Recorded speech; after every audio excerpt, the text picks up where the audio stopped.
Good morning, everybody. Happy Saturday.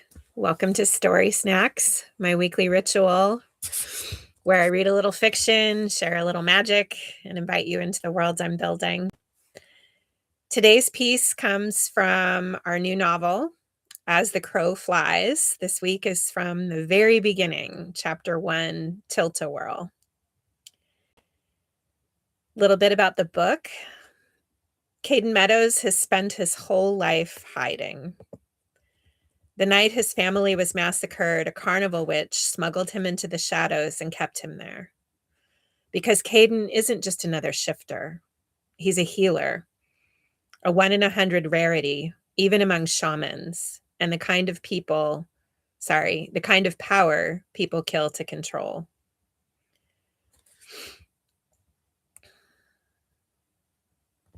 I wanted to welcome you into my studio this morning. I'm wrapped up in my bathrobe with tea, working on the release, and I'm so excited to share with you the excerpt.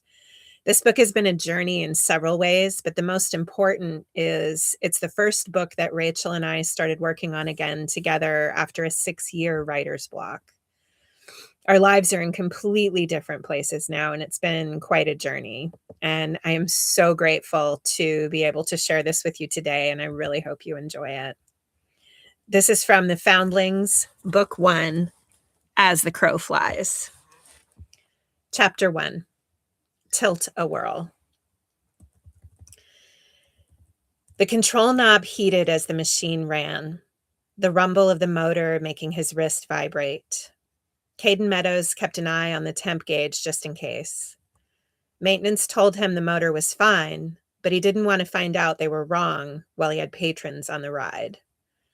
They were supposed to work on it today, but being Labor Day, Caden needed to nurse it through an extra evening. The black-haired guy he'd seen earlier in line whizzed by, eyes wide and a grin plastered to his face. His friend, lighter-haired but similar caramel skin, seemed a little less excited to be on the tilt-a-whirl. Caden checked the timing and hit the gear to slow things down. As much as he'd love to keep it running for the attractive one, he had a job to do. He could, however, time it so their car spun to a halt directly in front of him. It might have been wishful thinking, but he could have sworn when he went to their car to check on the safety bar that he'd been checked out.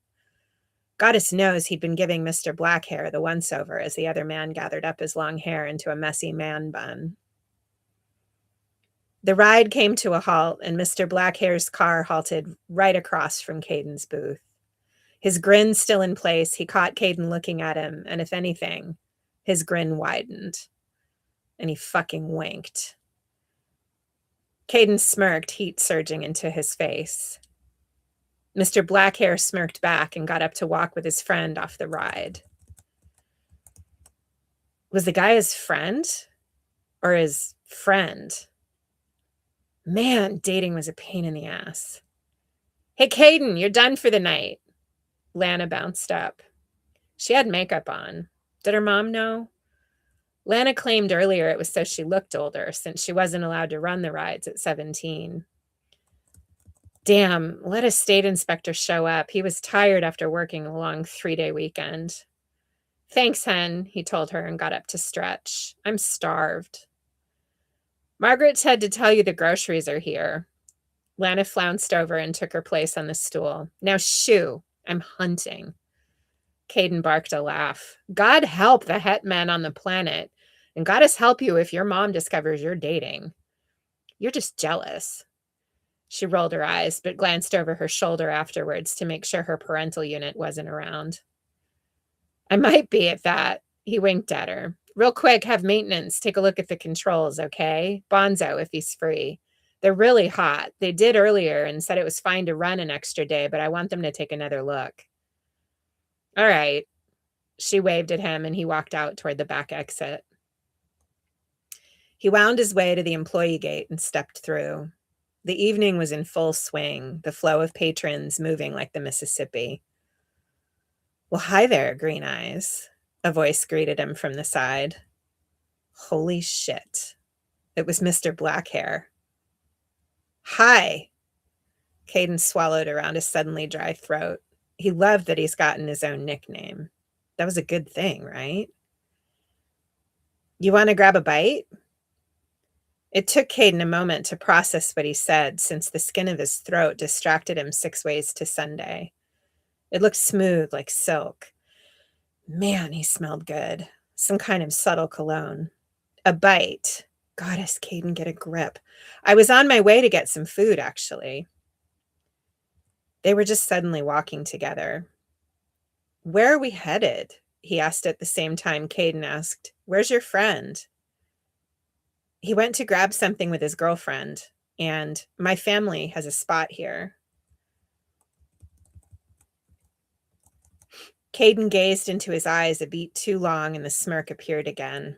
They were stopped dead in the walkway, too. Caden flushed. Come on. Moving again, Caden rubbed his cheek. What do you have a taste for? I like all sorts of things. His gait matched Caden's, even though he was a couple inches taller than Caden's 5'10". Have you worked here long? You might say that. Caden shrugged. I grew up in the business. Really? The guy seemed intrigued by that. It was always a good litmus test. People got judgy about carnivals and carnies. Caden had learned to get that out of the way early on, so there weren't awkward moments later. The psychic fair appeared, and he angled for Margaret's tent. It was actually more like a yurt, since it had a roof that was put together with several large, solid pieces. The side entrance, concealed by a fabric curtain, appeared, and he led the way through to the back area. The trailer sat a ways behind the tent, the windows lit from inside with 2 lamps Margaret liked to leave on. He opened the door and let his guest precede him.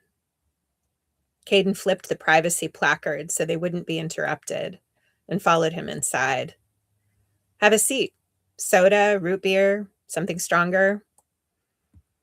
Soda's fine, and my name is Lyster Shayne. Caden Meadows. Pleasure to meet you. He got out a cola for Lyster and a root beer for himself. He added ice to 2 large plastic tumblers and checked the fridge. We can do burgers, stir fry, or sandwiches. What's your preference? Wait, you're making it? Lyster stood up. Seriously? Yeah, why? I like to cook. Well, let me help at least, Lyster muttered and washed his hands in the sink. Burgers sound great.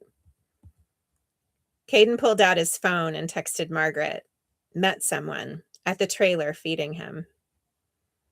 He got out the ground beef and some oatmeal to use as filler for the burgers. His phone pinged at him. Have fun, M. He blushed at the winking emoji and shoved his phone into his back pocket. He wasn't touching that implication with a 10-foot pole. Hard to do, considering he was in Margaret's trailer and Ma was a psychic. Have fun, my ass. What did she see? Not much, hopefully. The burgers came together quickly.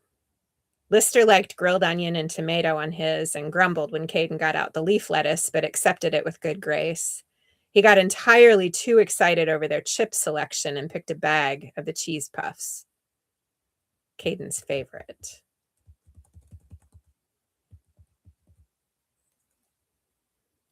Thanks for listening, you guys. I'll be back next week with another Story Snacks. In the meantime, I am working on the uploads for the book. So that will be available through our website, noonandwilder.com, if you would like to hear more of the story. And in the meantime, I hope you guys have a fantastic weekend.